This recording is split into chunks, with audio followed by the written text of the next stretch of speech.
ಮಾನವನ ವಸತಿಯಲ್ಲೇ ಬದುಕು ಕಟ್ಟಿಕೊಳ್ತಾ ಇದ್ದಂತಹ ಗುಬ್ಬಚ್ಚಿಗಳು ಇತ್ತೀಚಿನ ದಿನಗಳಲ್ಲಿ ಮರೆಯಾಗ್ತಿವೆ. ಇಂತಹ ಗುಬ್ಬಚ್ಚಿಗಳನ್ನು ಲಾಲನೆ ಪಾಲನೆ ಮಾಡುವ ಮೂಲಕ ಈ ಜಿಲ್ಲೆಯ ಪರಿಸರ ಪ್ರೇಮಿಯೊಬ್ಬರು ಪಕ್ಷಿ ಪ್ರೇಮವನ್ನ ಮೆರೆತಿದ್ದಾರೆ. ಯಾರವರು ಈ ಸ್ಟೋರಿ ನೋಡಿ.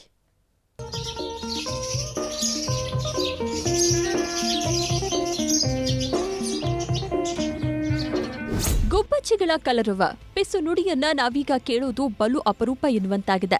ಅಷ್ಟರ ಮಟ್ಟಿಗೆ ಗುಬ್ಬಚ್ಚಿಗಳು ಕಣ್ಮರೆಯಾಗ್ತಿವೆ. ಆದರೆ ರಾಮನಗರ ಜಿಲ್ಲೆ ಮಳಗಾಳು ಗ್ರಾಮದ ಮರಸಪ್ಪ ರವಿ ನೂರಾರು ಗುಬ್ಬಚ್ಚಿಗಳಿಗೆ ಆಶ್ರಯವನ್ನ ನೀಡಿ ಪಕ್ಷಿ ಪ್ರೇಮ ಮೆರೆದಿದ್ದಾರೆ. ಮರಸಪ್ಪ ರವಿ ಅಪ್ಪಟ ಪರಿಸರ ಪ್ರೇಮಿ. ಡಿಸಿಎಂ ಡಿಕೆ ಶಿವಕುಮಾರ್ ಅವರ ಬಾಲ್ಯ ಸ್ನೇಹಿತರು ಕೂಡ. ತಮ್ಮ ಮನೆಯಲ್ಲಿ ನೂರಾರು ಗುಬ್ಬಚ್ಚಿಗಳಿಗೆ ಗೂಡು ಕಟ್ಟಿಕೊಡುವ ಮೂಲಕ ಪರಿಸರ ಪ್ರೇಮ ಮೆರೆದಿದ್ದಾರೆ.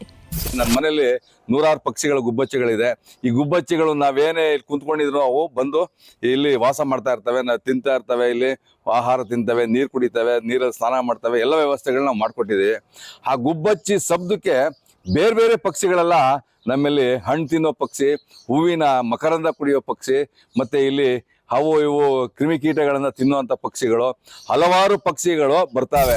ಇನ್ನು ಮರಸಪ್ಪ ರವಿ ಪ್ರತಿದಿನವೂ ಕೂಡ ಗುಬ್ಬಚ್ಚಿಗಳಿಗೆ ಆಹಾರ ನೀರನ್ನ ತಪ್ಪದೇ ನೀಡಿ ಪೋಷಣೆ ಮಾಡ್ತಾರೆ. ದಿನದಲ್ಲಿ ಒಂದೊತ್ತಾದ್ರೂ ಕೂಡ ಇವುಗಳ ಜೊತೆಗೆ ಊಟ ಮಾಡುವುದು ಇವರ ನಿತ್ಯ ಕಾಯಕ. ಗುಬ್ಬಚ್ಚಿಗಳಿಗೆ ಗೂಡು ಕಟ್ಟಿರುವುದನ್ನ ಕಂಡ ಇತರೆ ಪಕ್ಷಿಗಳು ಕೂಡ ಇಲ್ಲಿ ಬಂದು ಗೂಡು ಕಟ್ಟಿವೆ. ಹೀಗಾಗಿ ಇವರ ಮನೆಯಲ್ಲಿ ಪಕ್ಷಿಗಳ ಕಲರವ ಜೋರಾಗಿಯೇ ಕೇಳುತ್ತೆ. ಮರಸಪ್ಪ ರವಿಯವರ ಕಾರ್ಯಕ್ಕೆ ಗ್ರಾಮಸ್ಥರು ಪ್ರಶಂಸೆ ವ್ಯಕ್ತಪಡಿಸಿದ್ದಾರೆ. ಇವರು ಗುಬ್ಬಚ್ಚಿಗಳ ಸಾಮ್ರಾಜ್ಯನೇ ಇಲ್ಲಿ ಕಟ್ಕೊಂಡಿದ್ದಾರೆ. ಎಲ್ಲ ಥರದ ಎಲ್ಲ ಕಡೆಯಿಂದ ಕಣ್ಮರೆ ಆಗ್ತಿರೋ ಗುಬ್ಬಚ್ಚಿ ಇವ್ರ ಮನೆಯಲ್ಲಿ ಯಾಕೆ ಈ ರೀತಿ ಇಷ್ಟೊಂದು ವಾಸ ಮಾಡ್ತಾ ಇದೆ ಅಂತ ನಾವು ಗಮನಿಸಿದಾಗ ಅದಕ್ಕೆ ಬೇಕಾದಂಥ ವಾತಾವರಣವನ್ನು ಇಲ್ಲಿ ಅನುಕೂಲ ಮಾಡಿಕೊಟ್ಟದ್ರಿಂದ ಈ ಒಂದು ಗುಬ್ಬಚ್ಚಿಗಳು ಆವಾಸ ಸ್ಥಾನ ಆಗಲಿಕ್ಕೆ ಕಾರಣ ಆಗಿದೆ. ಈ ಕಾಲದಲ್ಲಿ ಮರೆಯಾಗ್ತಿರೋ ಗುಬ್ಬಚ್ಚಿಗಳ ಸಂತತಿಯನ್ನ ಮರಸಪ್ಪ ರವಿ ಕಾಪಾಡುತ್ತಿದ್ದಾರೆ. ಇವರ ಈ ಕಾರ್ಯಕ್ಕೆ ಹಲವು ಸಂಘ ಸಂಸ್ಥೆಗಳಿಂದ ಪ್ರಶಸ್ತಿಗಳು ಕೂಡ ಲಭಿಸಿವೆ. ಎಟಿ ವೆಂಕಟೇಶ್ ಪ್ರಭು, ನ್ಯೂಸ್ 18 ರಾಮನಗರ. ಕನ್ನಡಿಗರ ನೆಚ್ಚಿನ ನ್ಯೂಸ್ 18 ಕನ್ನಡ ಈಗ ವಾಟ್ಸ್ಆಪ್ನಲ್ಲೂ ಲಭ್ಯ.